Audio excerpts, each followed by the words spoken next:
विदर्भामध्ये उष्णतेचा पारा यंदा सर्व रेकॉर्ड मोडतोय आणि असंच चित्र बघायला मिळतं। तर पुढील काही दिवस विदर्भवासियांची कसोटी ठरणारे आहेत आणि त्याच्यामुळे बुधवारी तर विदर्भातील तापमान हे 7 शहरांमधलं तापमान विशेषतः 45 अंशांच्याही वर नोंदवलं गेलेलं आहे आणि त्यामुळे विदर्भात अक्षरशः सूर्याचा प्रकोप होतोय की काय असा अनुभव येतोय।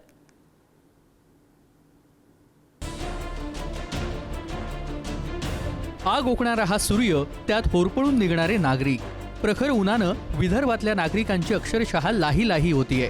विदर्भातली शहरं आता जगातल्या सर्वाधिक तापमान असलेल्या शहरांच्या यादीत आली आहेत। गेले काही दिवस वर्धा टॉपवर आहे आणि बुधवारी वर्ध्यात तब्बल 47.1 अंश सेल्सिअस इतकं तापमान होतं। या तापमानाचे चटके सहन करण्याशिवाय लोकांपुढे पर्याय नाहीये। अजिबात कामाला मजूर येतच नाही उन्हाच्यामुळे आणि लोक पूर्ण झाडाखाली बसून आहे आपापल्या घरापाशी।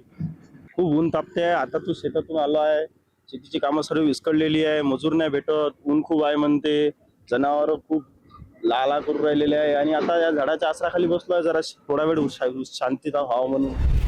पत्र्याच्या घरात राहणाऱ्या लोकांचे अधिक हाल होत आहेत। सूर्याचा प्रकोप, पत्र्याचं घर आणि त्यातही स्वयंपाकासाठी चूल पेटवली तर सगळं घरच तापतं। खूप गर्दी होते, घरातली लेकरं झोपत नाही, त्यांना हवा घालायला लागते आणि चुलीवर स्वयंपाक पण करायला लागते। अशा परिस्थितीत आम्ही राहतो। ऊन खूप आहे, त्याच्यामुळे आम्हाला सावलीचा सहारा घ्यावा लागते। एका वर्धा जिल्ह्यामध्ये रोज 46-47 डिग्री सेल्सिअस तापमान तापत आहे। त्याच्यामध्ये काय पत्र्याचं घर आहे, मुलांना अभ्यास करायला त्रास होत आहे आणि उन्हामध्ये काय झालं का आमच्या शेतामध्ये जनावराला सुद्धा पाणी मिळत नाही, चारा मिळत नाही, त्याच्यामुळे दुभत्या जनावरांवर खूप दुधाच्या धंद्यावर परिणाम झालेला आहे। उष्णतेच्या तीव्र लाटेमुळे विदर्भातली सर्व जिल्हे होरपळून निघालेत।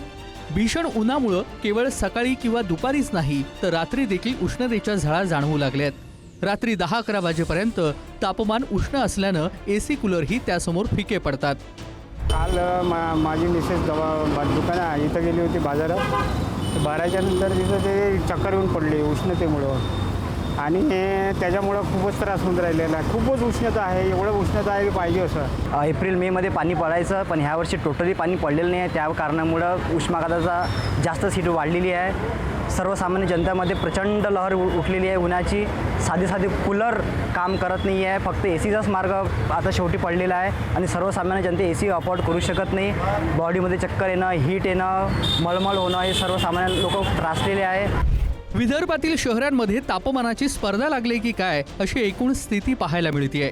विदर्भातील कमाल तापमान वर्धा 47.1 अंश सेल्सिअस, नागपूर 46.6 अंश सेल्सिअस, अमरावती 46.4 सेल्सिअस, चंद्रपूर 46.2 अंश सेल्सिअस, गडचिरोली 45.6 अंश सेल्सिअस, अकोला 45.2 अंश सेल्सिअस, यवतमाळ 45.2 अंश सेल्सिअस।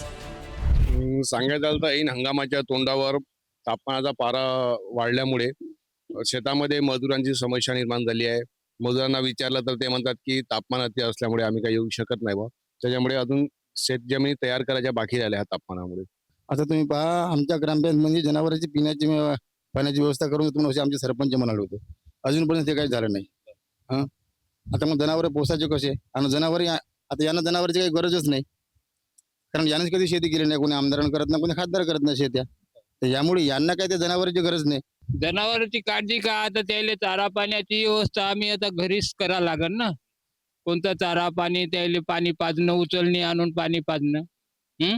आमच्या घरी काही कोणत्या मोटारी नाही ना कोणते काही बोर नाही।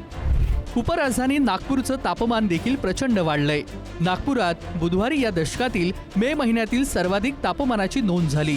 मे 2013 मध्ये नागपुरात सार्वकालिक कमाल 47.9 अंश सेल्सिअस तापमानाची नोंद झाली। मात्र उन्हाचा तडाखा लक्षात घेता हा विक्रमही यंदाचा उन्हाळा मोडण्याची शक्यता नाकारता येत नाहीये। पुढील 3 ते 5 दिवसांसाठी अमरावती, अकोला आणि वर्ध्यासाठी हवामान विभागानं उष्णतेचा रेड अलर्ट जारी केलाय। अकोला, अमरावती, वर्धा, नागपुर, चंद्रपुर और यवतमाल, इन जगहों पे हीट वेव रियलाइज हुए हैं। और साथ साथ अगर वर्धा की बात करें तो तापमान जो 47.1 दर्ज किया गया, जो क्षेत्र में सबसे अधिकतम तापमान रहा है और ये जो है सीवियर हीट वेव की कैटेगरीज में आती है। और कुछ जगहों पे तापमान, जो न्यूनतम तापमान है, वो भी सामान्य से अधिक बने हुए। ऑलमोस्ट कल हमने जैसे नागपुर का तापमान देखा 31 के आसपास। और ऐसी परिस्थितियां जो है हीट वेव के साथ साथ सीवियर हीट वेव की परिस्थितियां बनी रहेगी। अगर हम बात करें पूर्वी विदर्भ की, जैसे हमारा नागपुर है, चंद्रपुर है या गोंदिया है, इन जगहों पर तापमान जो है अभी 45 या 46 के आसपास बने रहेंगे। और इसको देखते हुए इन जगहों को ऑरेंज अलर्ट पे रखा गया है। विदर्भातील जिल्ह्यांमध्ये पुढील काही दिवस तापमान धोकादायक पातळीवर राहण्याचा अंदाज आहे। त्यामुळे नागरिकांनी आरोग्याची काळजी घेणं गरजेचं आहे। जितेंद्र शिंगाडे, पुढारी न्यूज, नागपूर।